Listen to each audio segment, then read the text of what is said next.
The following segment is sponsored by Gilman and Bedigian. It is 7:44. The holiday season is a time for joy. It is a time for celebration.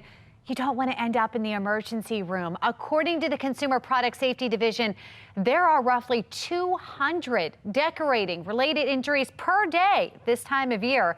This morning, attorney Charles Gilman with Gilman and Bedigian LLC is joining us live with some tips to make sure you are protected. Charles, always great to see you. Thanks for joining us this morning.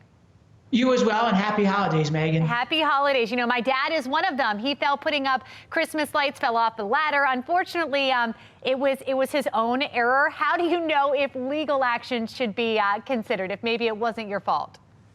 Well, a lot of the lighting or ladder situations are going to be your own fault or an assumption of risk.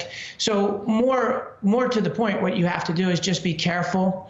Have a spotter, make sure you're following all the instructions. I know it's odd to say the ladder comes with instructions, right, but they do.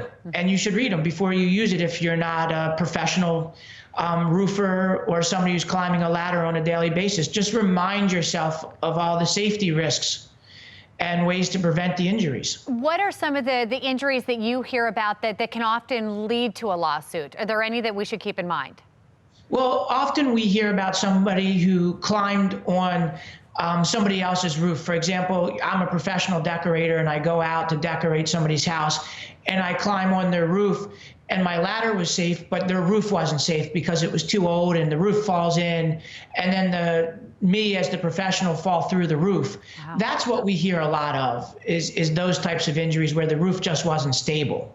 Interesting. And they result in workers' comp claims and potential claims against the homeowner if the homeowner knew or should have known about the condition of the roof. What about defective products? Do you hear about those this time of year? Oh, yeah, much more so after the holidays than before, because what happens is we're all buying gifts for our children or other people's children or just young people in general. And now it's even harder. If you're going to buy online, you don't get to see it in the store and see if it has small parts or parts that are likely to break or come apart. So I think after the holidays is when we're going to hear about all the claims from children swallowing pieces of toys or toys that were made defectively.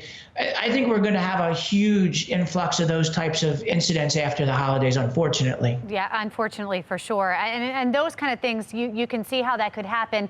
If a toy says choking hazard, does that protect the company from any lawsuit?